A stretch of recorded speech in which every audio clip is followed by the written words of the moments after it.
Bismillahirrahmanirrahim. Assalamualaikum warahmatullahi wabarakatuh. Innal hamdalillah nahmaduhu wa nasta'inuhu wa nastaghfiruh wa na'udzu billahi min shururi anfusina wa min sayyiati a'malina. May yahdihillahu fala mudilla lahu wa may yudlil fala hadiyalah.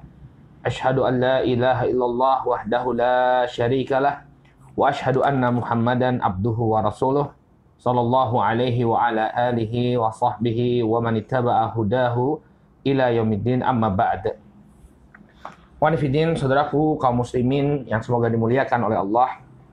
Alhamdulillah, puji syukur kita panjatkan kepada Allah Subhanahu wa taala atas segala nikmat yang telah Allah Subhanahu wa taala anugerahkan kepada kita semua, sehingga di kesempatan sore hari ini kembali Allah Subhanahu wa taala pertemukan kita dalam kajian membahas kitab Haqquz Zawjain yang ditulis oleh Syekh Profesor Dr. Sulaiman Ar-Ruhaili hafizahullahu taala. Pada pertemuan yang terakhir, barakallahu fikum, kita telah bahas hak-hak yang berhak untuk didapati oleh pasangan suami istri atau calon pasangan suami istri ketika akan mengkhitbah. Di antaranya diperbolehkannya mereka, yakni calon suami, untuk melihat calon istrinya. Demikian juga hendaknya orang yang memberikan informasi tentang kedua pasangan tersebut memberikan informasi yang benar, ya, memberikan informasi yang benar tentang diri pasangannya akan menikah. Tidak boleh baginya kemudian dia berkhianat, ya, dengan memberikan informasi yang tidak benar kepada calon pasangannya. Ya, ini diantara hak-hak yang berhak untuk didapati oleh orang yang melakukan khitbah. Ya, orang yang melakukan khitbah. Sekarang kita masuk ke fase selanjutnya, yaitu hak pasangan suami istri inda aqdin nikah, ketika melakukan akad nikah. Mari kita simak penjelasan dari Profesor Sulaiman Ar-Ruhaili hafizahullahu taala. Qala min haqqi zawjaini inda aqdin nikah an takunal mar'atu muyassaratal mahr. Di antara hak pasangan suami istri ketika melakukan akad nikah, jadi sudah selesai khitbah, kemudian disepakati kapan terjadinya akad nikah.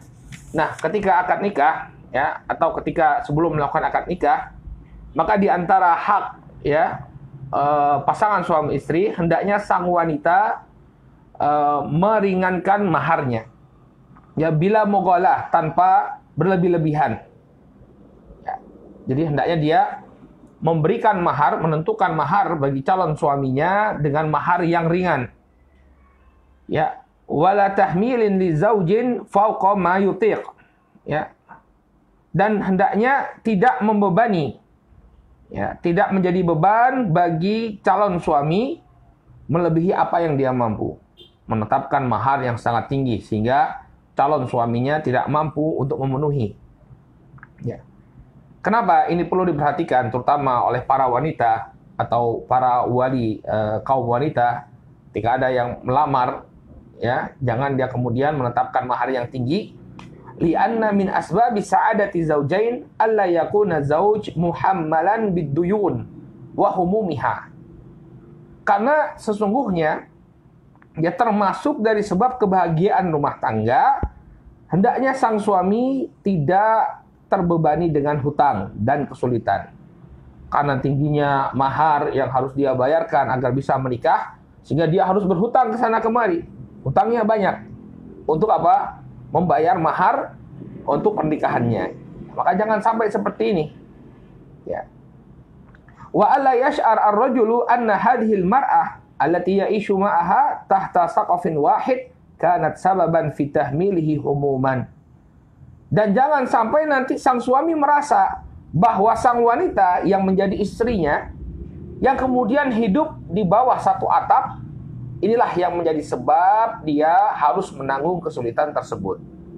Ya, nanti dia singgung-singgung, gara-gara kamu, gara-gara mau kawin sama kamu, ya, saya terpaksa berhutang, bapak saya terpaksa jual sawah, jual ini, jual itu, karena mahar yang demikian tinggi. Ya, jangan sampai kemudian mahar yang tinggi ini malah menjadi sebab sang laki-laki ya merasakan atau merasa bahwa istrinya inilah yang menjadi sebab ya yang membawa dia kepada kesulitan. Ya. La ahda lahu biha wala taqata lahu biha. Ya, melebihi apa yang tidak dia mampu. Ya. Oleh karena itulah Umar radhiyallahu ta'ala mengatakan ya, wa huwa mulham, dan beliau adalah orang yang diberi ilham. Jadi Umar radhiyallahu ta'ala anhu ini digelari atau memiliki sifat muhaddas. Muhaddas artinya mulham. Mulham artinya orang yang ucapannya itu banyak mencocoki wahyu. Ya, diberi ilham. Ucapannya itu banyak mencocoki wahyu. Nabi SAW pernah mengatakan sesungguhnya di antara orang-orang sebelum kalian ada muhaddatsun, ada orang-orang yang disebut sebagai muhaddatsun. Ini orang-orang yang diberi ilham. Dan kalau ada muhaddatsun itu di tengah-tengah umatku, kata Nabi SAW, maka dia adalah Umar. Jadi Umar ini muhdats ya, atau muhaddas ini orang yang diberikan ilham. Diberikan ilham oleh Allah Subhanahu wa taala sehingga ucapan beliau mencocoki wahyu. Nah, Umar mengatakan tentang masalah mahar. Ya, sampai Umar berbicara tentang masalah mahar. Ya, wa huwa mulhamu wa huwa minal khulafa'ir rasyidin. Selain beliau mulham, orang yang diberikan ilham, beliau pun termasuk khulafa'ur rasyidin. Ya, termasuk khalifah yang diberikan petunjuk. Ya, pengganti dari Abu Bakar Siddiq radhiyallahu anhu. Qala la tughalu suduqan nisa. Janganlah kalian berlebih-lebihan dalam masalah mahar wanita.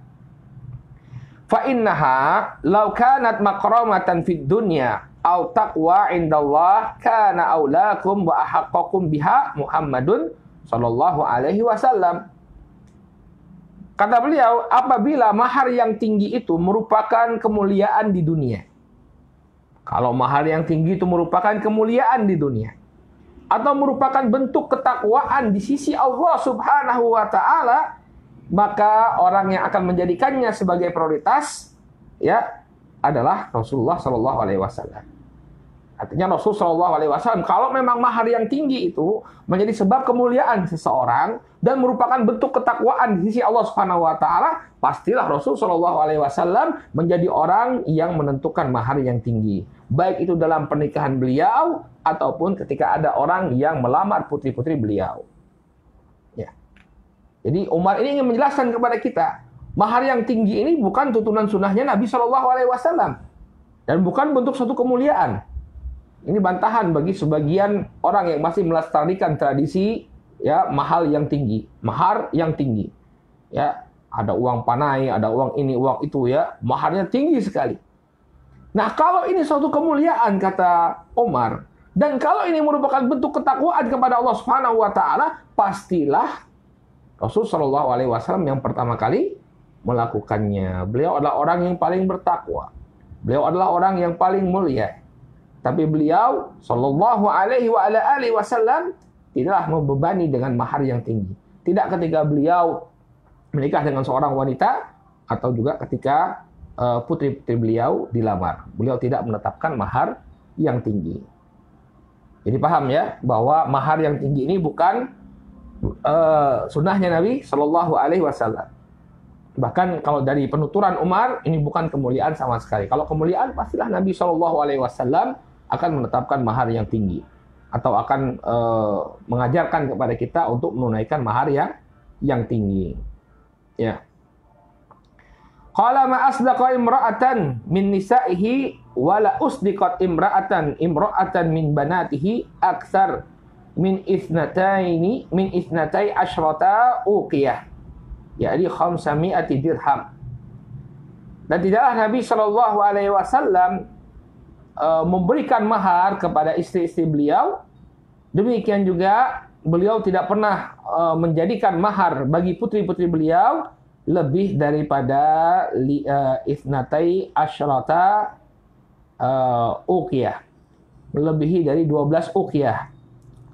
Kata Syekh, yakni 500 dirham, sekitar 500 dirham. So, 500 dirham ini bukan jumlah yang banyak banget, tidak ya. Kalau kita rupiahkan juga mungkin sekitar belasan juta. Ya, sekitar belasan juta. Bukan jumlah sampai puluhan, sampai ratusan juta. Ya. Jadi sebenarnya kalau di Indonesia itu sangat murah ya mahar ya. Makanya kawan-kawan di Yaman, di Saudi ketika menikah ya, mendengar kita menikah itu mereka jadi pengen nikah di Indonesia. Kenapa? Karena maharnya murah, maharnya ringan. Ya. Kalau di Indonesia apa biasanya mahar? Ya, seperangkat alat seperangkat alat sholat. Ya, murah sekali, di bawah 100.000 mungkin ya. Ya paling 100-200.000 lah seperangkat alat sholat. Atau kalau misalnya wanita yang dinikahi itu seorang thalibat, ya, seorang penuntut ilmu, yang saya minta kitab yang berjilid, minta Syiar A'lamin Nubala 2,5 juta, atau Fathul Bari 1,5 juta, masih ringan sekali. Ya. Tapi kalau di sana, saya pernah punya teman satu kamar nikah. Kemudian saya tanya, maharnya berapa? Ya, dia bilang kalau dirupiahkan itu sekitar 40 juta. Kata dia rohis. Alhamdulillah saya dapat yang murah. Berapa? 40 juta. 40 juta murah. 40 juta. Di Indonesia bisa buat kawin 3 kali ya. Atau 4 kali. 40 juta. Ya, dia 40 juta untuk satu kali menikah. Kemudian saya tanya, Ashmin khususiyah, apa spesialnya calonmu ini dengan uang 40 juta itu kamu dapat perempuan kayak apa? Kemudian jawaban dia, taktub, watakro. Ya, dia bilang apa? Saya dapat perempuan yang tidak buta huruf, yang bisa membaca dan bisa menulis. Itu dengan 40 juta dia dapat wanita seperti itu. Jadi kalau misalnya tamatan SD mungkin lebih mahal lagi, tamat SMP lebih mahal lagi, tamat SMA lebih lagi, apalagi kuliah ya mungkin ratusan juta yang harus dia keluarkan. Jadi kita ya ikhwan bersyukur tinggal di Indonesia ini bagi para ikhwan, karena kita itu sebenarnya sungguh dimudahkan untuk menikah. Mahar yang dibayarkan ya tidak terlalu tinggi. Kecuali beberapa tempat ya ini juga menyelisih sunnah ya, mahal sekali harus ada uang ini uang itu ya sampai ratusan atau puluhan juta ya, maka ini menyelisih sunnah, harusnya ringan. Nabi SAW ketika menikahkan putri beliau tidak lebih dari 500 dirham. Ya, kalau diukur dengan ukuran sekarang ya belasan juta, sekitar 15 juta. Baik. Kemudian kata Umar, ya ini ucapan beliau ini diringkas ya, jadi beliau coba ngambil poin-poinnya. Sesungguhnya ucapan Umar ini panjang ya dalam dalam Musnad Imam Ahmad. Ya beliau seperti berkhutbah seperti itu. Coba dipotong oleh Syekh Sulaiman di sini. Qala wa inna rajula la yuthqidu shadaqata imraati hatta takunu laha atau hatta takuna laha adawatun fi nafsihi yaqulu qad kaliftu ilaiki alaqal kirbah. Maka dengan mahar yang tinggi tadi ya, seorang laki-laki akan merasakan keberatan, merasakan suatu keberatan. Ya. Hatta takuna laha adawatun fi nafsihi, sampai muncul permusuhan di hati sang suami. Kalau dia ingat-ingat, aduh dulu saya bayar mahar tinggi sekali, muncul kebencian di hati sang suami. Ya, kemudian dia mengatakan qad kaliftu ilaiki ala qadribah. Ya, aku telah membebani pada diriku ya untuk mendapatkanmu ala qadribah, yakni timba yang telah menggantungkan di leherku ya seember air atau sebuah timba. Ini ungkapan untuk menunjukkan bahwa engkaulah yang menjadi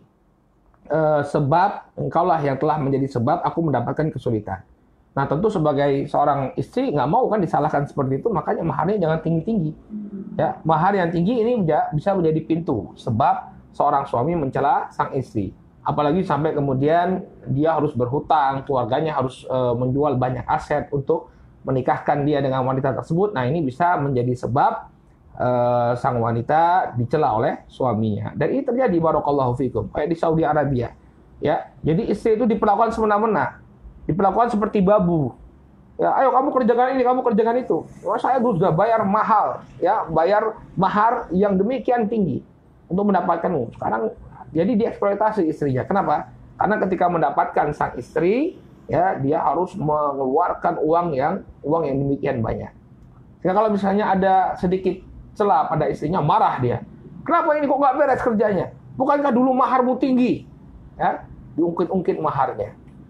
Ya, ini diantara akibat mahar yang tinggi. Ya, dia justru menjadi sebab suami itu kurang penghormatannya kepada sang istri. Ya, kurang sikap penghormatannya kepada istri. Kenapa? Karena dia merasa seperti sudah membeli istrinya tadi dengan mahar yang tinggi. Ya.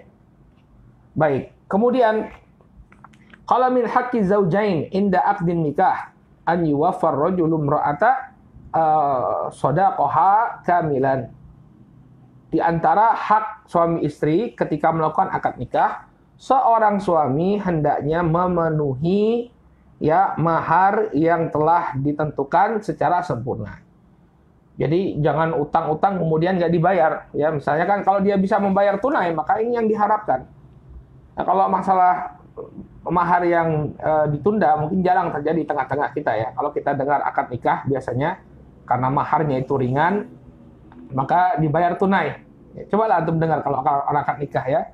Saya nikahkan putri saya ya dengan kamu Fulan bin Fulan dengan mahar berupa berupa sejumlah harta, kemudian dibayar tunai.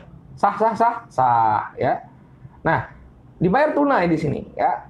Ini nggak jadi masalah, tapi terkadang ada seseorang yang dia menghutang ya, yang bayar maharnya ditunda. Nah, kemudian nggak dia bayarkan, maka ini termasuk pelanggaran hak suami istri.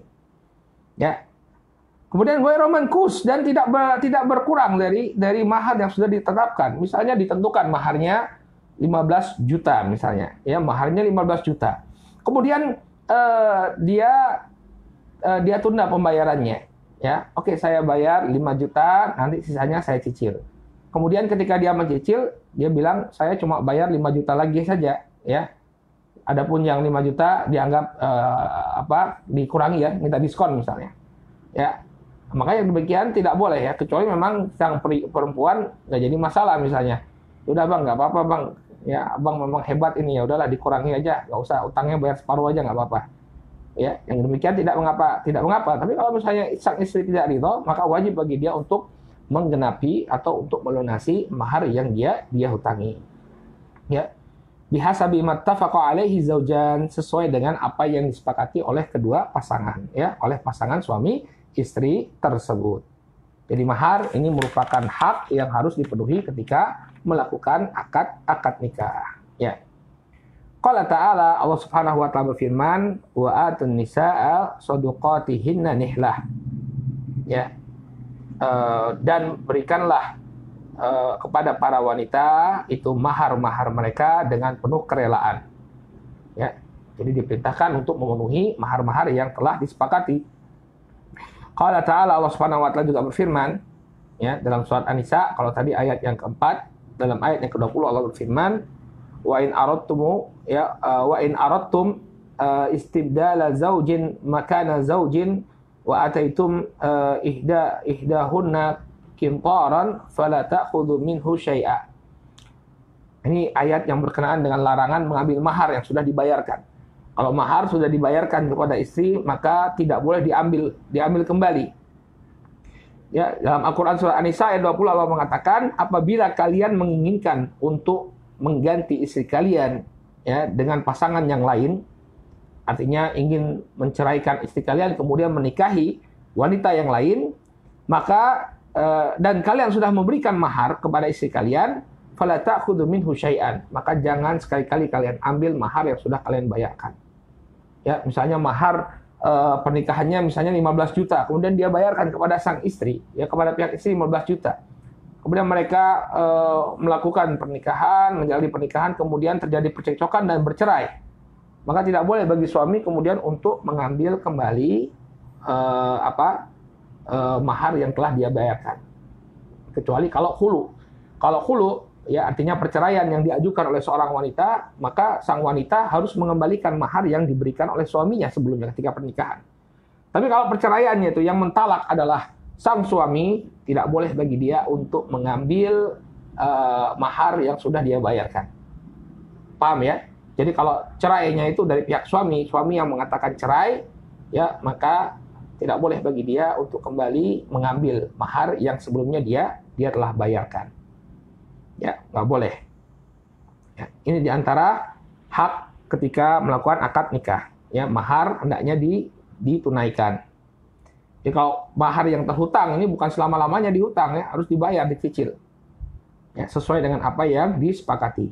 Nah, makanya dari sisi ini ya sebenarnya pernikahan di tempat kita tuh mudah sekali ya. Hanya di beberapa tempat saja yang mahal, yang ada semacam di Sulawesi ada uang panaik ya yang membuat mahal pernikahan. Tapi kalau kita misalnya kita di Jawa atau di Sumatera ya relatif ringan kalau untuk menikah.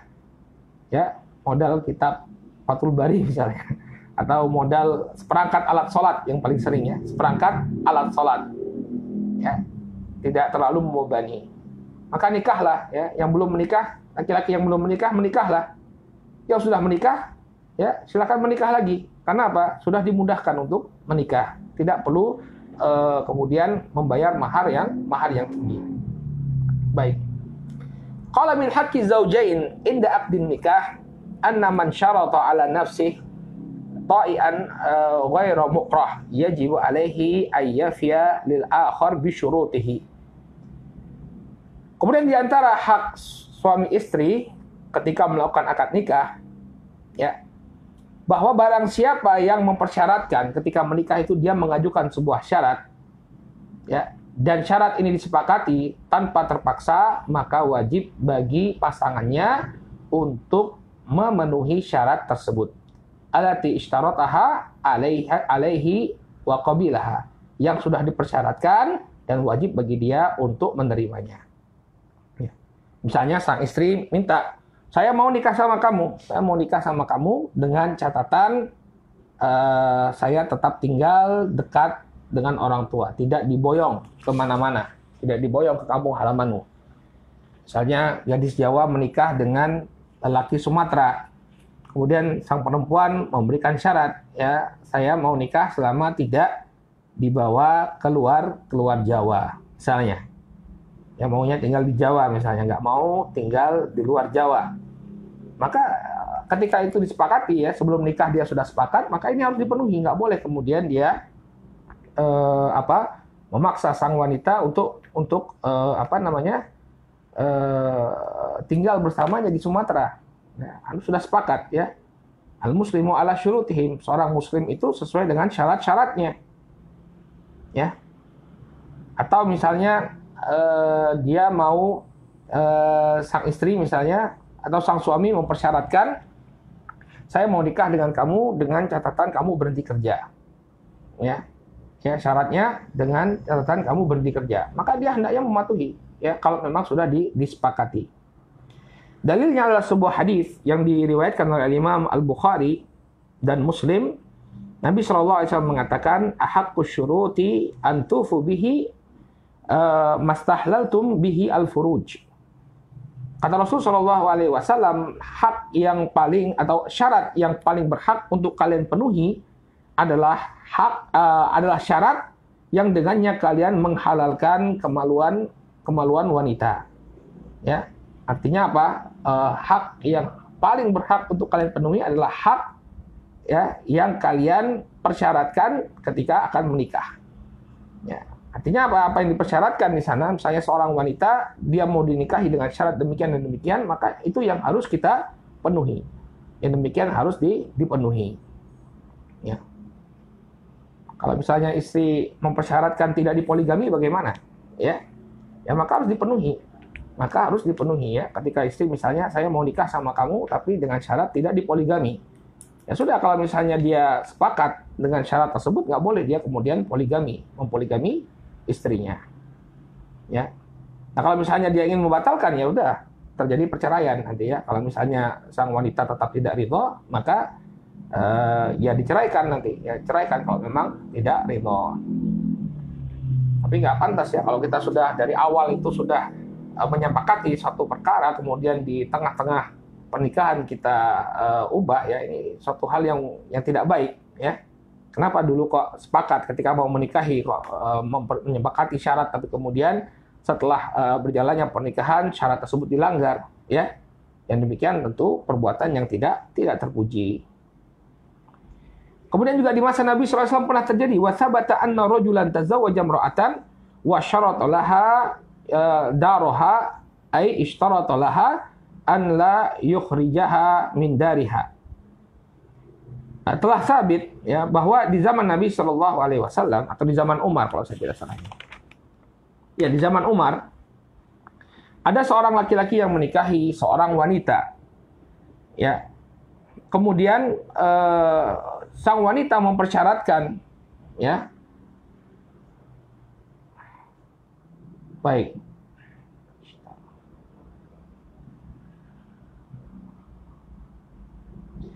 Ya, ketika menikah sang wanita mempersyaratkan ya agar sang suami tidak mengeluarkan dia dari rumahnya. Ishtaratat alaihi an tabqa fi dariha.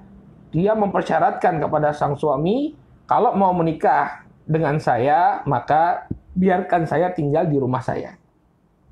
Faqabila syart. Maka kemudian laki-laki tersebut pun menerima syarat tersebut.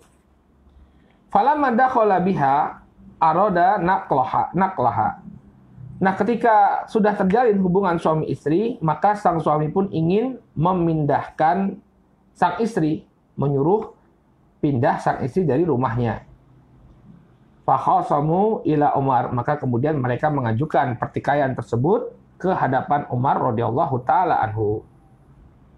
Ya. Qala laha syartuha. Faqala, kemudian Umar mengatakan sang wanita ini berhak untuk mendapatkan ya atau dipenuhi syaratnya.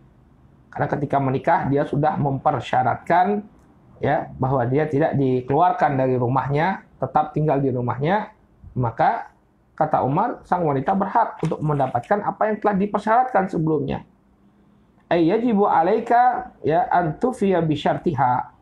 Wajib bagimu untuk memenuhi syarat tersebut. Ya, kata Umar. Ya. Kemudian kata sang laki-laki, kalau begitu kami akan yutolikuna. Ya. Kalau demikian syarat ini telah menceraikan kami. Maka kata Umar, ya, maqati'ul huquq inda syurut, ya. Keputusan atau pemenuhan hak-hak itu tergantung dengan syarat. Maksudnya ini adalah kewajibanmu.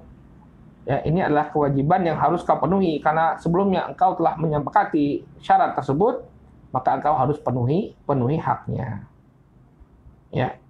Wallahu taala a'lam. Ya, sehingga kalau ada istri yang mempersyaratkan ketika nikah, maka antum pikir matang-matang mampu atau tidak untuk memenuhi syarat tersebut. Kalau memang tidak mampu, maka ya udah cari wanita yang lain.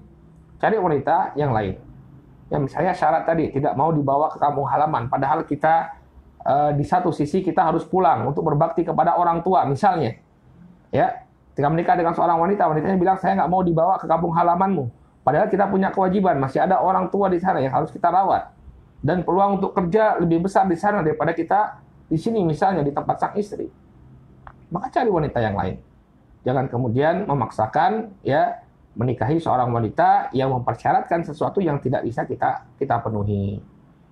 Baik, ini diantara syarat, diantara hak ketika akad nikah apabila istri mengajukan syarat dan kemudian disepakati, maka syarat tersebut harus dipenuhi.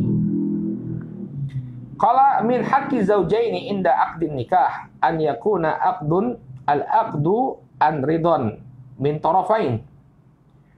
Kemudian di antara hak suami istri ketika akad nikah bahwa akadnya itu dibangun di atas keridoan dari dua belah pihak, bukan karena paksaan. Ya, nggak boleh memaksa seseorang untuk melakukan akad nikah dengan orang yang tidak dia ridhoi. Ya, maka akad nikah ayyakunal aqdu an ridwan min tarafain. Akad nikah itu harus dilakukan dengan keridoan dari kedua belah pihak. Qala wala yajuzu li wali an yujbiral mar'ah ya bikran kanat aw thayyiban. Dan tidak diperbolehkan bagi para wali untuk memaksa seorang wanita, baik itu dia masih gadis ataupun dia janda, bi ayyi nau'in min anwa'il ijbar, dalam bentuk apapun, dalam bentuk paksaan apapun. Tidak boleh bagi seorang wali untuk memaksa seorang wanita menikahi pria yang tidak dia sukai dengan bentuk paksaan apapun, tidak boleh. Dengan bentuk ancaman pengusiran, pemukulan, apapun yang dilakukan, tidak boleh kemudian memaksa ya sang wanita untuk menikahi pria yang tidak dia sukai. Ya. Qala falaisa ridha ayyuhal ahibbah an taqulal mar'atu na'am. Ya. Bi ayyi tariqin min turuq walau kanat mukrahan kama yaf'aluhu ba'dul awliya al-jahalah. Dan ucapan iya, ya, ucapan setuju dari yang keluar dari lisan seorang wanita tidak serta-merta berarti dia ridho. Kalau munculnya itu dari paksaan. Misalnya dia dipaksa dengan ancaman, kemudian mengatakan, ya saya bersedia untuk menikah dengan si fulan. Ya, ini tidak serta-merta menunjukkan keridhaan. Jadi keridhaan itu memang harus dari hati dia, bukan karena paksaan. Ya, walau kanat mukrahan, kalau dia dipaksa, ya itu bukan tanda persetujuan.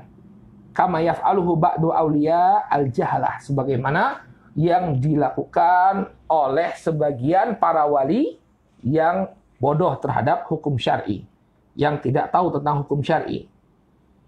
Ya. Ketika dia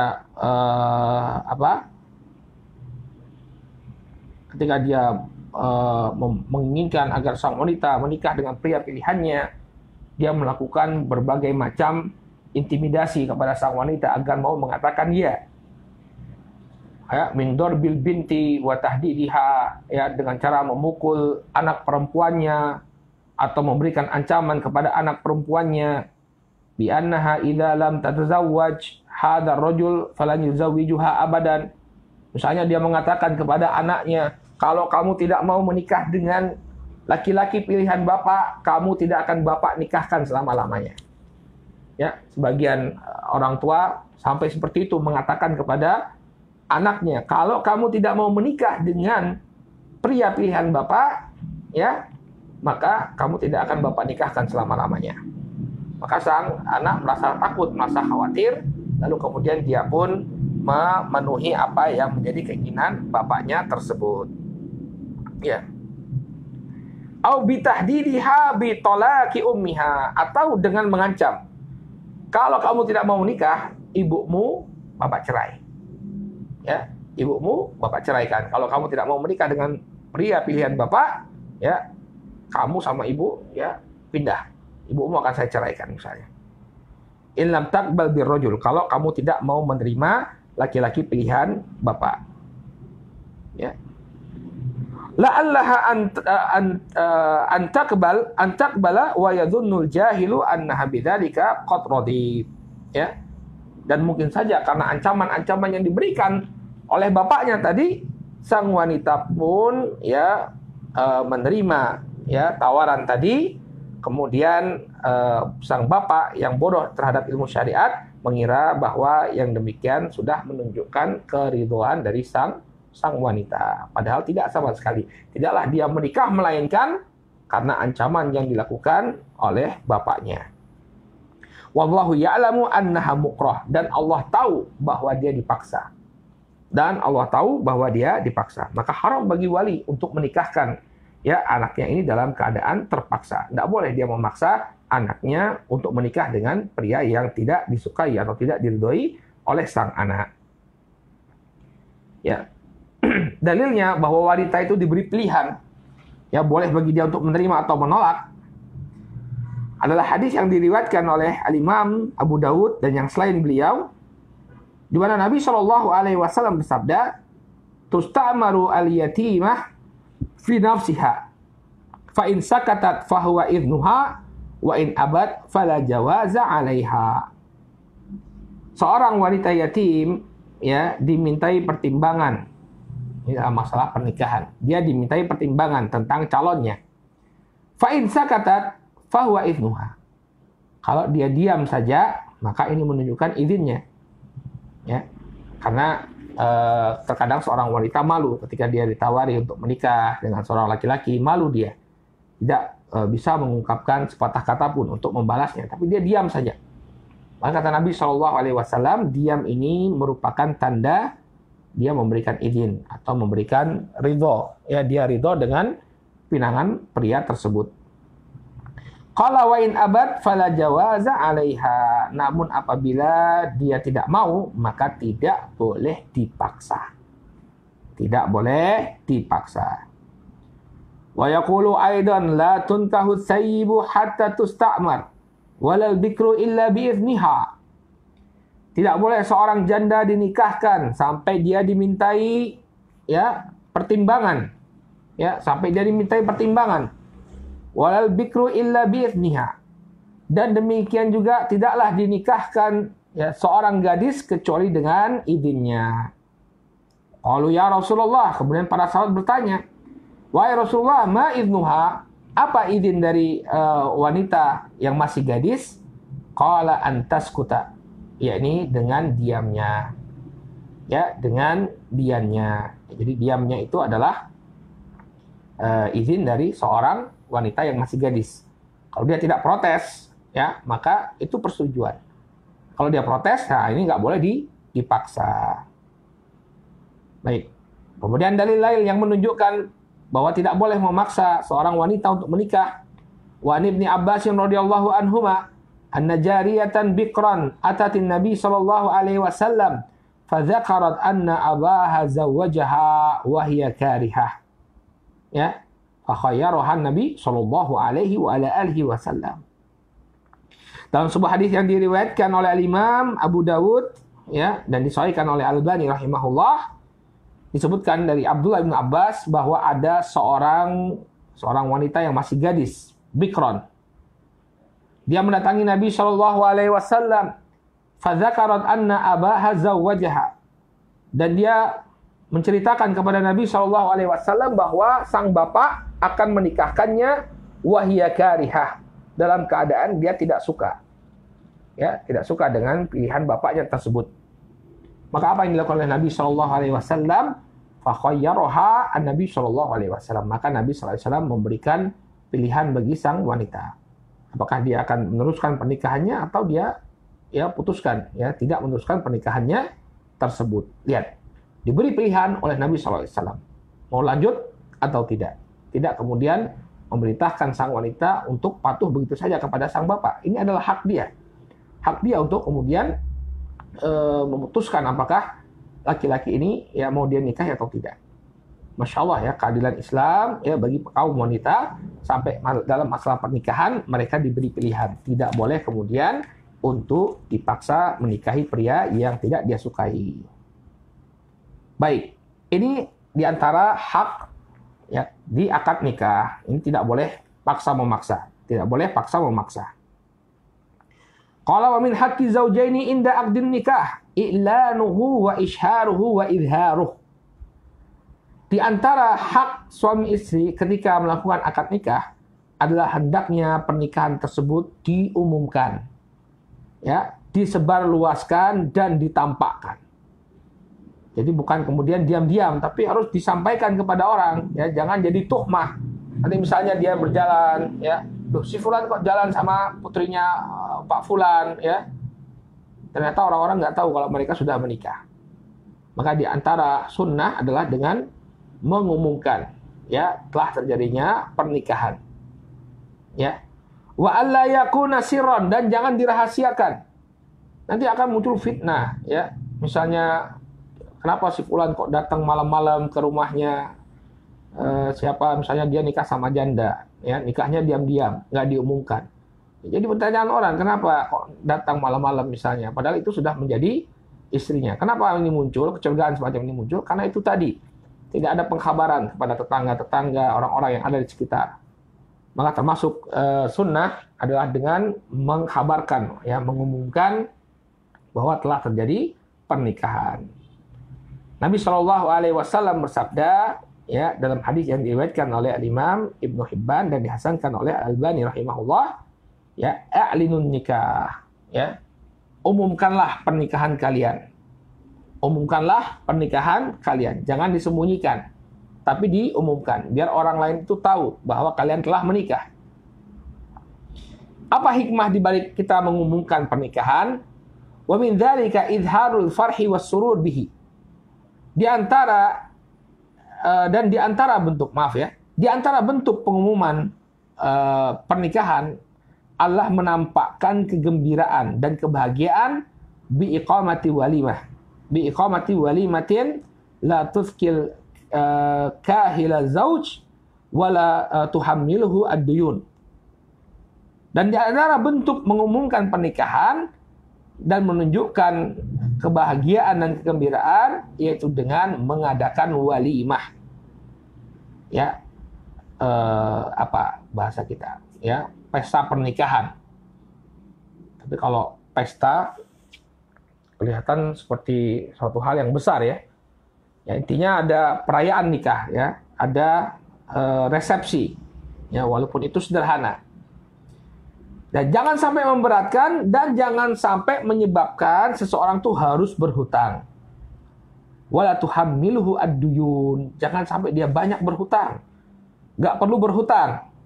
Ya, cukup dengan resepsi yang sederhana, tetangga kiri kanan tahu, ya, satu lingkungan itu tahu, karib kerabat kita tahu, ya, sudah cukup untuk menjadi bentuk pengumuman kita telah terjadi pernikahan. Ya, apalagi di masa sekarang ya. Ya, ada hikmahnya juga ya, orang jadi tidak mengadakan resepsi yang berlebih-lebihan ketika terjadinya pandemi. Ya, nikah sederhana yang hadir hanya keluarga terdekat, tetangga-tetangga terdekat, ya. Mengumumkan nikahnya lewat medsos, ya, aman. Ya. Dan janganlah sampai dia membuat sebuah walimah yang membebani dan membuat dia harus banyak berhutang. Ya. Wa innama takunu ya ala wafaqa qudratihi. Dan hendaknya pernikahan itu dilakukan sesuai dengan kemampuannya. Walimah yang diadakan itu menyesuaikan dengan kemampuannya, ya. Bila israfin wala mughalah. Ya, tidak berlebih-lebihan. Sesuai dengan kemampuan. Semampunya kita berapa ya untuk pernikahan atau untuk walimah, ya seperti itulah walimah kita. Ya, jangan kemudian membebani diri. Ya, harus di gedung yang mewah, ya, kemudian ada apa istilahnya itu? Wedding planner ya. Ya, ada wedding organizer-nya, harus bayar wedding organizer-nya. Kemudian harus sewa seragam, ya, penerima tamunya seragam, ini itu yang membebani dia. Nggak perlu seperti itu. Ya, jadi walimah itu tidak kemudian dijadikan sebagai sarana untuk berlebih-lebihan. Menghambur-hamburkan harta, jangan. Ya. Yaqulu Nabi sallallahu alaihi wasallam di Abdurrahman bin Auf, ya, aulim walau bisyah.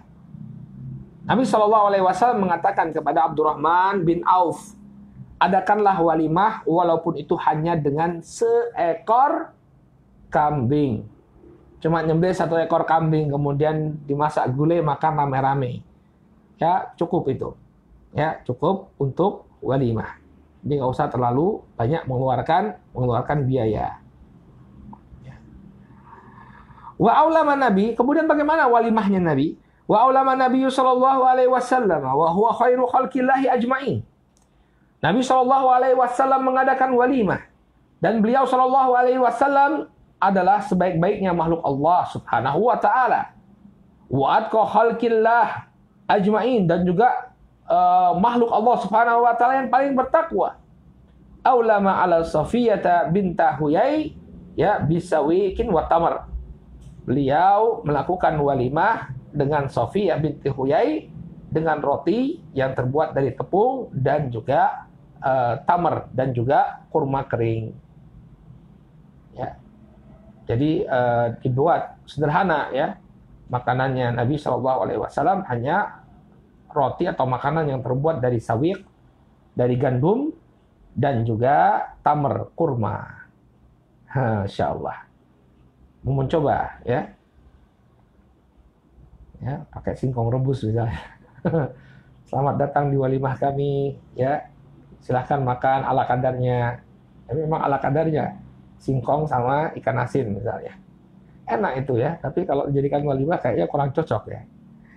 Ya minimal ada opor-opornya lah, opor-opor atau rendangnya.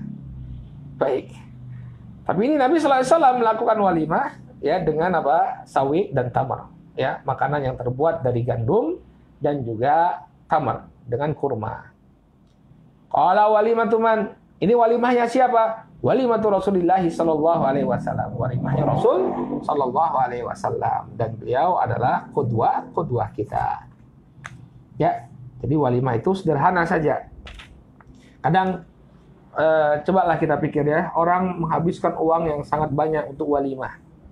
Ya, sampai ratusan juta, pesta besar-besaran.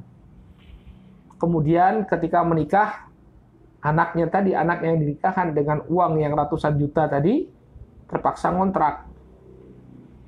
Ya, ternyata bapaknya belum punya rumah, ya, atau dia belum punya rumah, ya, harus ngontrak masih. Coba bayangkan, mending dia nikah sederhana, uang yang ratusan juta tadi kan bisa dipakai buat beli rumah, ya nggak? Bisa dipakai buat beli rumah atau beli tanah, kemudian dicicil pembangunannya, nggak apa-apa ngontrak dulu, tapi dipersiapkan untuk rumah. Nah, ini rumah nggak punya, ya, rumah nggak punya. Kemudian uangnya dipakai untuk jor-joran, pesta, ya. Atau misalnya dia belum bekerja, tapi sudah mau nikah, ya. Kemudian uangnya habis ratusan juta untuk biaya pernikahan, ya mending dipakai buat modal, ya. Kasihkan ke anaknya, bikin usaha, jalani usaha dengan uang yang cukup banyak tadi, ya nggak? Nah, kadang-kadang orang, ya itulah tadi, demi gengsi, ya. Kalau misalnya dia tidak melakukan acara pernikahan yang jor-joran, mungkin nanti dibicarakan manusia, wah nggak sayang anak, ya, anaknya nikah apalagi anak pertama, ya, nggak ada upaya untuk melakukan membuat walimah yang istimewa, yang spesial, karena khawatir takut jadi pembicaraan manusia. Akhirnya ya itu tadi, sampai hutang sana kemari, ya. Taruhlah itu duitnya sendiri, kan mending untuk anaknya bangun rumah, ya nggak? Bangun rumah sehingga dia bisa tinggal dengan nyaman, atau dijadikan modal bagi sang anak, ya, untuk memulai usaha, ya. Nah, itu kadang-kadang kita duit banyak-banyak dipakai hanya untuk pesta selama satu malam, ya. Ini walimahnya Rasul Shallallahu Alaihi Wasallam yang sangat sederhana, ya. Kemudian Nabi Shallallahu Alaihi Wasallam paling istimewanya walimah beliau dengan ya, ini setelah beliau pindah ke Madinah, walimah beliau yang paling istimewa kalau menurut kesaksiannya Anas bin Malik radhiyallahu taala anhu adalah walimah yang beliau lakukan ketika beliau menikah dengan Zainab. Ya. Kata Anas, wa an Anas bin Malik radhiyallahu anhu, qala ma ra'aitu Rasulullah sallallahu alaihi wasallam aulama ala syai'in min nisa'ihi ma aulama ala Zainab. Saya belum pernah melihat Nabi Shallallahu Alaihi Wasallam melakukan walimah, ya, yang lebih mewah daripada walimahnya Zainab. Ya, jadi Zainab ini, walimahnya pernikahan beliau dengan Zainab ini yang menurut Anas itu yang paling top, ya, yang paling topnya, yang paling mewahnya. Ya. Bagaimana bentuk walimahnya Rasul Shallallahu Alaihi Wasallam dengan Zainab yang dikatakan oleh Anas bin Malik radhiyallahu anhu sebagai walimah yang paling mewah yang beliau dapati dari Rasul Shallallahu Alaihi Wasallam. Kanat walimatu Zainab walimatan kabirah. Ya. Dahulu pernikahannya atau walimahnya Zainab adalah walimah yang cukup besar, ya. Ma'aulamaha Nabi Shallallahu Alaihi Wasallam limra'atin min nisa'ihi, yang belum pernah dilakukan oleh Nabi Shallallahu Alaihi Wasallam terhadap wanita-wanita lainnya. Ya, mungkin kecuali Khadijah, ya, karena Khadijah itu dinikahi oleh Rasul Shallallahu Alaihi Wasallam sebelum Islam, itu walimahnya cukup banyak, ya, cukup mewah, ya. Sampai Halimah As-Sa'diyah, ibu susunya Nabi itu diundang oleh Khadijah dan pulang-pulang membawa sekian banyak hewan ternak diberikan hadiah oleh Khadijah. Ini maksud dengan pernikahan Rasul Shallallahu Alaihi Wasallam ini adalah walimah beliau ketika berada di Madinah. Ya. Turamahiyah hadhil walimah. Coba diperhatikan bagaimana walimahnya Nabi Shallallahu Alaihi Wasallam dengan Zainab. Wa ma miqdaruha, bagaimana kadar walimahnya. Wa ma idhamuha, ya, bagaimana bentuk kebesaran dari walimah tersebut. wa miqdaru ma wasalat ilaih, dan bagaimana bentuk perayaan walimah tersebut. Yaqulu Anas radhiyallahu anhu fa innahu dzabaha syatan. Ya, syatun walimatu Rasul sallallahu alaihi wasallam. Beliau ketika itu menyembelih 1 ekor kambing. 1 ekor kambing menjadi walimahnya Rasul sallallahu alaihi wasallam. Ya. Jadi kata Anas, yang walimah besarnya beliau bersama Zainab itu, ya ternyata hanya menyembelih 1 ekor kambing saja. Ya, bukan kemudian berarti kita nggak boleh ya menyelenggarakan walimah yang besar ya. Selama itu kita mampu dan memang banyak dari karib kerabat kita yang diundang untuk memuliakan mereka, maka tidak mengapa. Yang tidak boleh itu berlebih-lebihan, yang di luar kemampuan kita. Ya. Qala wa min hadzal bab. Ya, ini hak dari pernikahan, hendaknya walimah dilakukan secara sesuai dengan kemampuan. Sesuai dengan kemampuan, jangan sampai membebani dia setelah pernikahannya. Qala wa min hadzal bab i'lanun nikah wa idharul farhi was sururi bihi. Dan di antara dan termasuk ke dalam bab ini, yakni mengumumkan pernikahan dan menampakkan kegembiraan dan kebahagiaan bidor bin nisa'i wal jawari ala dufuf, yaitu dengan para wanita dan anak-anak wanita, ya anak-anak kecil, ya memukul rebana. Ad-dufuf itu rebana. Ya. Jadi ini diantara bentuk diperbolehkan, bentuk yang diperbolehkan dalam syariat kita. Ketika ada pernikahan, maka kaum wanita dan anak-anak ya menabuh rebana. Wal ghina'i thayyib, demikian juga melantunkan lagu-lagu yang baik, ya, syair-syair yang baik. Ini juga diperbolehkan ketika dilakukan pernikahan, maka kaum wanita dan juga anak-anak kecil diperbolehkan bagi mereka untuk menabuh genderang atau menabuh rebana. Ya, kemudian melantunkan ya nyanyian-nyanyian yang baik. Qala wa anir Rubayyi binti Muawid radhiyallahu anha. Ya, dalilnya adalah sebuah hadis yang diriwayatkan dari Rubayyi binti Muawid radhiyallahu anha, beliau mengatakan, dakhala alayya Nabi sallallahu alaihi wasallam ghadata bunya alayya. Suatu ketika Nabi sallallahu alaihi wasallam ya mengunjungiku di hari setelah aku melakukan pernikahan. Fajalasa ala firashi, kemudian beliau duduk di tempatku. Kama majlisi kami ini, ya seperti duduknya engkau dariku. Ini beliau bercerita kepada sang rawi. Nabi SAW ketika itu masuk ke rumahnya, kemudian duduk di posisimu. Fajuwairiyatun yadribna biduf. Dan ketika pernikahanku itu, ya anak-anak kecil sedang memukul rebana. Ya, yandubna man kutila min abaihinna yauma badr. Ketika itu anak-anak tadi sambil memukul rebana, mereka melantunkan bait-bait syair yang memuji ya bapak-bapak mereka yang gugur dalam perang Badar. Jadi Rubayyi ini binti Muawid ya, di antara paman-pamannya itu ada yang meninggal atau bapaknya ya, Muawid bin bin Afra. Muawid bin Afra atau Mu'ad bin Afra ya, saya lupa salah satunya. Pokoknya banyak di antara karib kerabat Rubayyi ini yang meninggal dunia ketika perang Badar. Ya, maka tentu yang berkumpul di rumahnya ketika itu masih memiliki hubungan kekerabatan dengan Rubayyi binti Muawid. Dan dia pun anak-anak tadi yang masih memiliki hubungan dengan Rubayyi, mereka melantunkan bait-bait syair ya sambil memukul rebana, memuji orang-orang yang terbunuh ya dari kalangan bapak-bapak mereka di perang Badar. Ya, jadi bapak-bapak atau paman-pamannya Rubayyi ini yang meninggal di perang Badar dipuji dalam bait-bait seperti bait-bait syair yang dibacakan di hadapan Rasul sallallahu alaihi wasallam.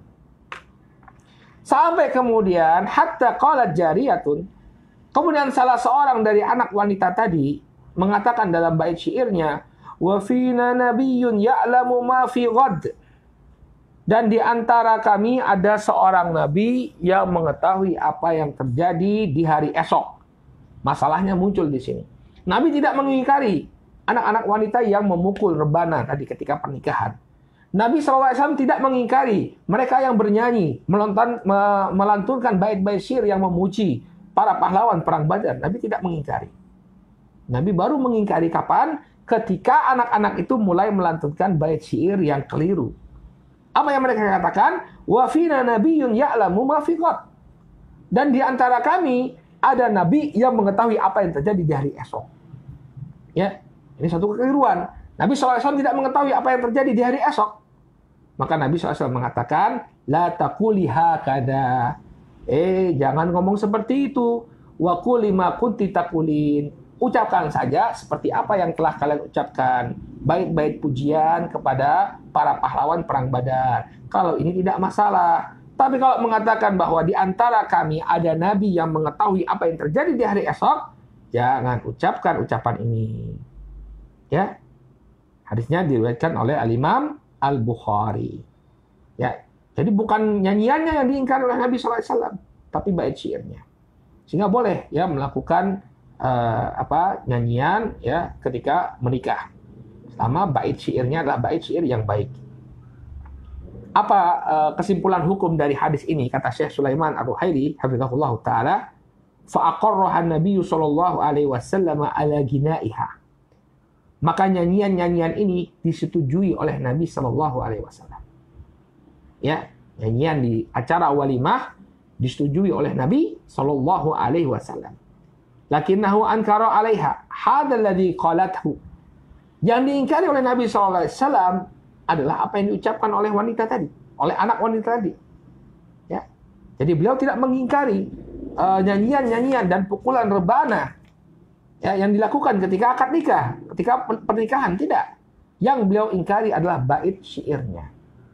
Ya, bait syairnya. Sehingga tidak mengapa ya ketika nikahan ya ada yang kemudian melantunkan bait syair. Ya.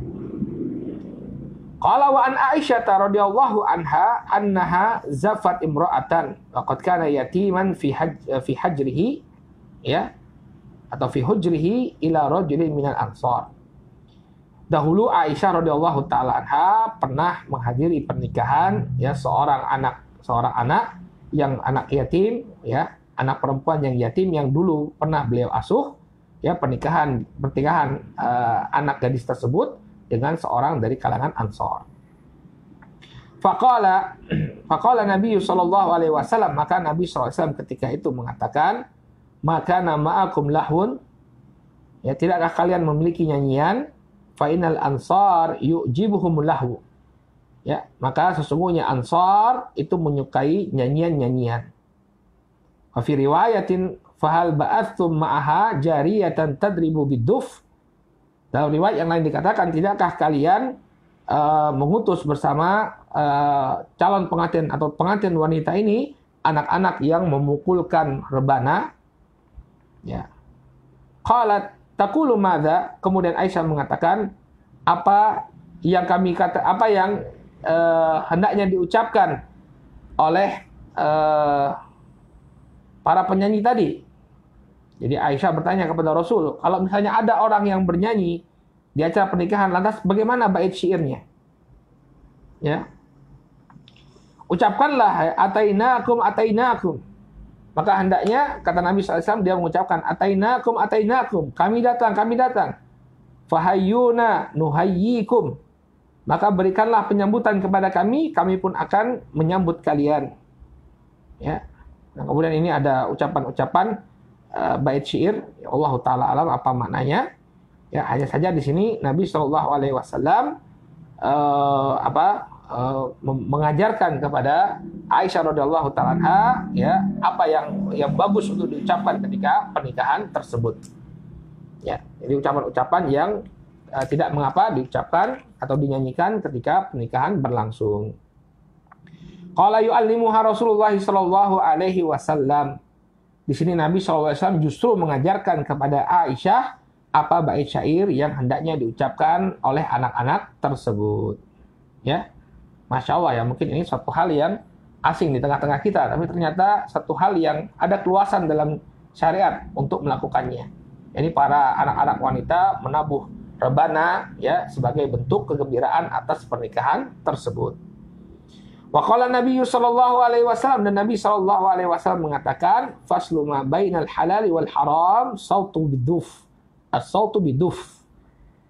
Ya, yang menjadi pemisah antara yang halal dan haram adalah suara tepukan rebana. Artinya ini merupakan lambang atau pertanda telah terjadi pernikahan yang sebelumnya diharamkan sang laki-laki untuk berdua-duaan dengan sang wanita, sekarang sudah diperbolehkan. Apa tandanya? Terdengar suara rebana, terdengar suara tepukan rebana. Yang demikian ya diperbolehkan insya Allah. Baik, ya. Nah ini beberapa hak yang yang diperoleh atau yang seorang suami atau seorang laki-laki dan seorang wanita berhak untuk mendapatkannya ketika mereka melakukan akad nikah. Baik. Dan demikian selesai kita ya dari pembahasan hak-hak sebelum pernikahan. Ya, alhamdulillah kita sudah jelaskan hak sebelum khitbah, sebelum melamar, kemudian hak ketika mengkhitbah, ketika melamar, dan hak ketika melakukan akad nikah. Nah, insya Allah pada pertemuan yang akan datang, biidznillah ta'ala, kita akan bahas inti dari kitab ini, bagaimana hak suami dan istri ketika mereka mengarungi bahtera rumah tangga mereka. Apa yang menjadi hak suami, apa yang menjadi hak istri ketika mereka sudah menikah.